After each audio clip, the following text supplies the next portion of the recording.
Bottom 5 from McKeon Park. Get to it up through 4.5 innings, 7-0 over the Harbor Hawks. And due up for Hyannis in the home half of the 5th, it's Ross Ruiz-Patelli.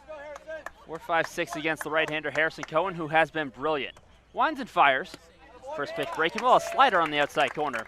Count goes to 0-1. Jake, another first pitch strike from Cohen tonight. That pitch number 50 today from Cohen through 4+, been incredibly efficient so far.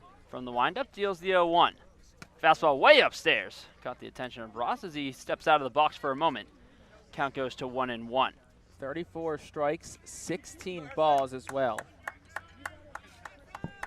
Cohen on the third base side of the rubber brings the glove and the ball in front of the face. From the windup, the 1-1 pitch. Off speed, line down the left field line, drifting foul out of play up onto the hill. It's off into the first 3 rows of the extended bleachers. Count goes to 1 ball and 2 strikes. Trotter Harlan pinched up the middle a bit on the second base side. Everyone else regular depth in this right-on-right matchup to begin the inning here in the Harbor Hawks half of the 5th. Cohen's ahead 1-2. Brings the hands up, the pitch. Off speed, popped foul again, this time to the right side.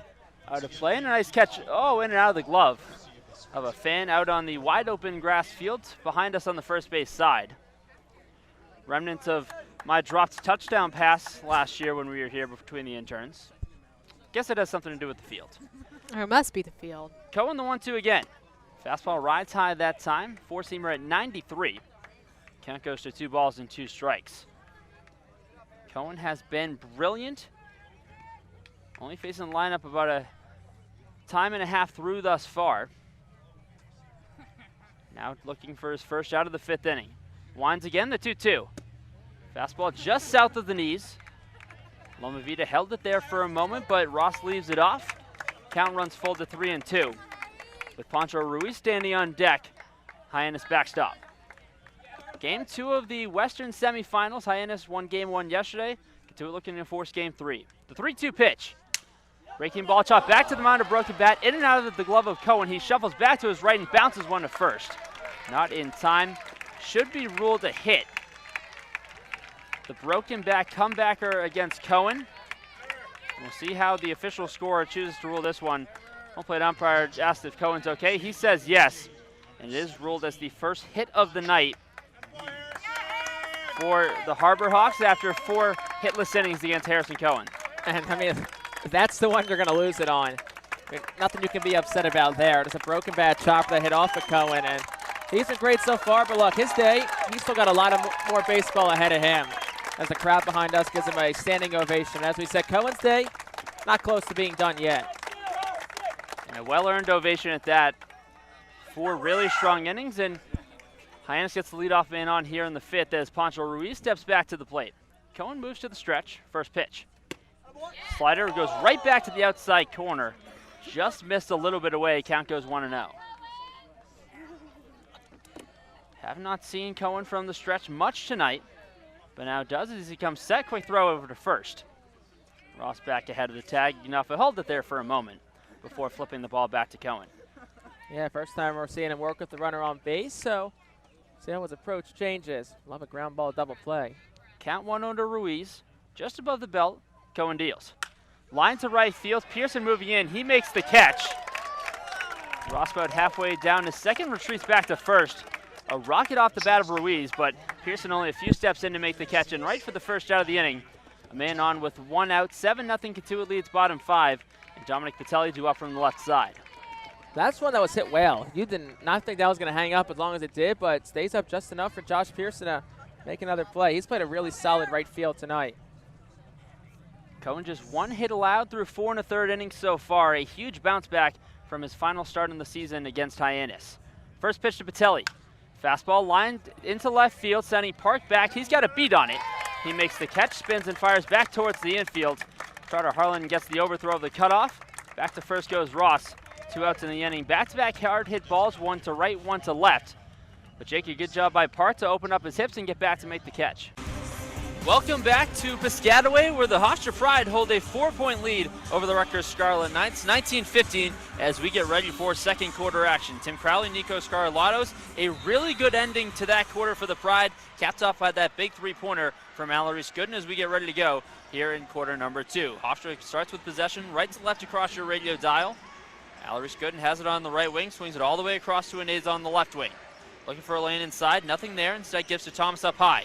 Now gives way to Swin, fighting through some contact, tried to finish at the rim, but unable to put it home, but a foul called, and it should send Zahima to the line for the first time here in the second quarter. 9:43 to go in the first half. Hofstra maintains a 4-point lead. Good job by Hofstra to do all they can to feed it inside. Yes, they're shooting pretty well from beyond the arc, but they're getting in. They're trying to get Swint as involved as possible. Keeps the foul on the floor, so a quick inbound from Nantz to Nicholson leads to a pull-up jumper, and Hofstra extends the lead to two possessions, 21-15. Rutgers trying to push the pace. Little floater inside is good. Erica Lafayette moving to her left and switches to the right hand to float it home. Now Swinton in transition goes up strong to the rim. She finishes off the great assist from half court, and Hofstra pushing the tempo as well. 23-17. Here comes Kai Carter to the rim off transition. Shot no good. Rebound Rosie Nicholson. She tries to slow down through some pressure in half court and turns that one over. Pass intercepted. Now gives way to Lafayette. A Euro step around. She's fouled. Shot no good. Looks like they'll get Rosie Nicholson for what should be a block in the paint. Boy, what a fast start to this second quarter. Both teams trying to go back and forth and use some up-tempo offense. Hofstra now with a 6-point lead. Rosie Nicholson, the only scorer in double figures. She's got 10 after she put one in to start this second quarter, but bad turnover on that last possession leading to these free throw opportunities for Rutgers. Kayleen Smichael checks back in for the Scarlet Knights, and in for the Pride, it's the return of Janaea Fargo as well. So sends Lafayette to the line. First free throw is up and true. 1-1 trip to the line so far.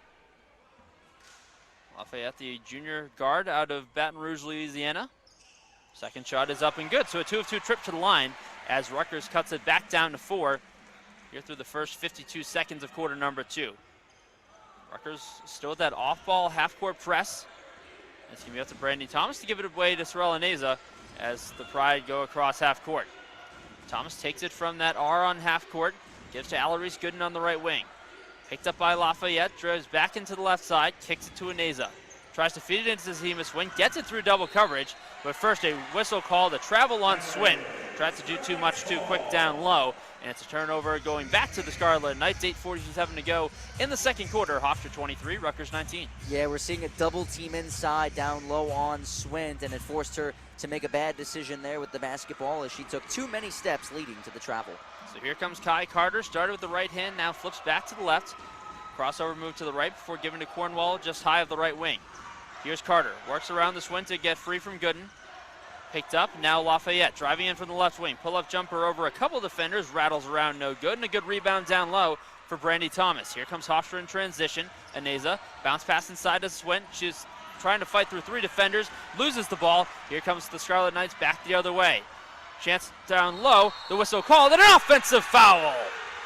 There's Alarise Gooden to take the charge. The foul called on Kayleen Smichael, and Hofstra showing some physicality early, takes the charge and sends it back the other way for the Pride. A couple substitutions in for the Scarlet Knights as well. Abby Streeter checks back in. We'll get one for Hofstra as well as Zanaya Ross-Barnes back in for the Pride. But what a job by Gooden to stand there, take the contact, and send it back the other way for Hofstra. Loving what I'm seeing down low in the paint on Hofstra's defense. Doing a great job with defensive rebounding, and then they're taking the charge call as a bad mistake here. Now a turnover for Hofstra and that full court press from Rutgers. Lafayette kicks it out, has Streeter on the far wing for 3, got it. Rutgers cuts it back inside of a 1-point game on the triple from Streeter. Pride lead 23-22, under 8 minutes to go in the first half. Hofstra gets out of that press, brings it into the offensive half. Aneza works right, now flips it back left. Fargo in the near corner, gives into Ross-Barnes, trying to work up strong to the ring, kicks it back out. Fargo, left wing 3, side rim no good, ball tipped around a bit, and into the hands of Alarise Gooden. Pride keep the ball. Gives way to Ross-Barnes, free throw line jumper, rattles around, no good. Offensive rebound and a foul on the floor. Into the arms of Brandy Thomas. And they'll call the foul that time on Kayleen Smichael down low. So good offensive pressure on the glass so far from Hofstra in the second quarter. That was one of the keys we talked about in terms of rebounding against this big Rutgers team. Yeah, 9 offensive rebounds for Hofstra, none for Rutgers so far in this first half. Inbound in, gives way to Alarise Gooden. Off the pass from Ross-Barnes, right wing. Kicks back to Aneza. She fires the right wing triple. Off the glass, too high, no good. Some pressure on Schmeichel as she brings it across half for Rutgers. Baseball season's officially back on Long Island, and with weather like this, it's an awesome start to the year. Because of that, I'm starting to get the itch again. I'm going on like year 4 of being a washed-up baseball player, so I think it's time for me to get my swing back in order, and who better to do that with than the reigning CAA champions, the Hofstra Pride. I'm Tim Crowley, joined by Hofstra infielder Zach Bailey. Zach, appreciate the time. How you doing, guys? So you were part of an offense last year that was a great contact team, hard to strike out, and obviously unbelievably clutch late in games with all those walk-offs. What made last year's offense so special? Honestly, we didn't really have a philosophy of like don't strike out with 2 strikes. We were just kind of gritty batters. We didn't want to get out ourselves. Obviously, it sucks going back to the dugout with a strikeout under your belt. So we just wanted to make contact. So as you get ready to go, obviously the season coming up, you guys have been working hard. When you're in the cage with T-work, what are kind of the big things mechanically that you're trying to work on for your swing? So mostly I'm thinking about putting the ball to the right side. I don't really want to pull the ball because in the game that'll make you pull off. So I'm really focused on getting my hands through the ball and just pushing to the right side. I always want to be handsy with it. You don't want to be too stiff with your hands. So I got to watch you first because I'm on 4 years no swing, so we got to let the experts do the work so far.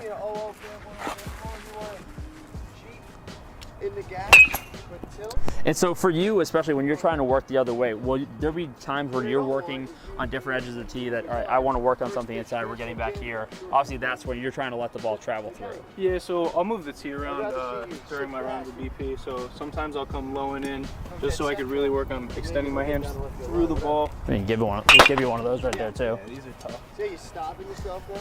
Yeah.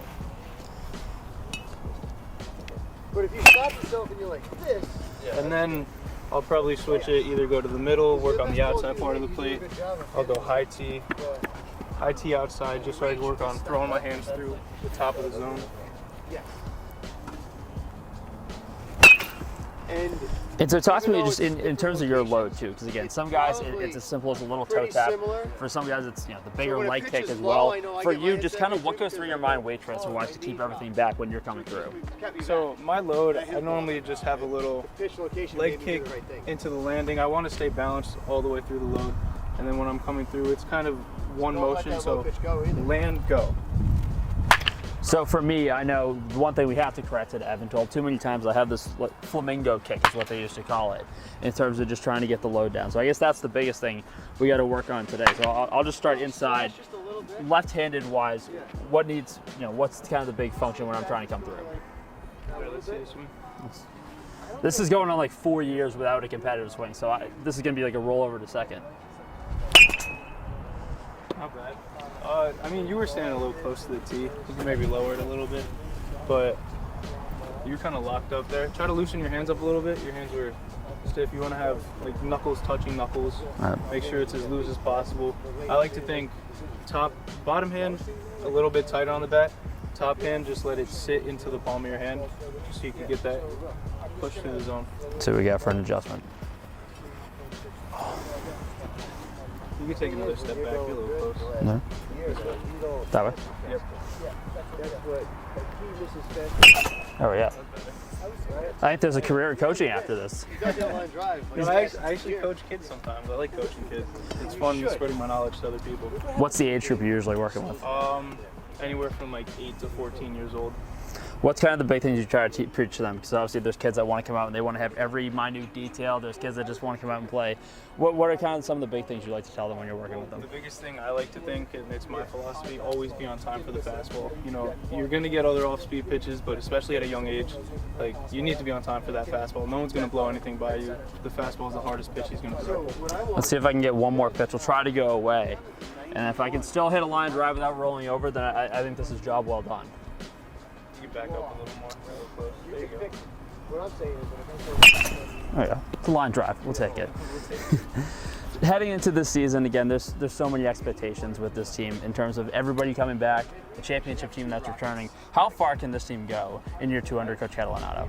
I believe that we do have a better team than last year. We have added a lot of kids to our pitching staff, a lot of pitchers. The lineup came back, same exact lineup that we have. Definitely going to put the ball in play. I think our swings have gotten a lot better. Our philosophy at the plate has gotten a lot better. I think we're going to do better than we did last year, honestly. Zach, appreciate the time. Good luck this season. Thank you. Have a good one. Zach Bailey, Tim Crowley. Let's send it back inside studio for more Sports Beat.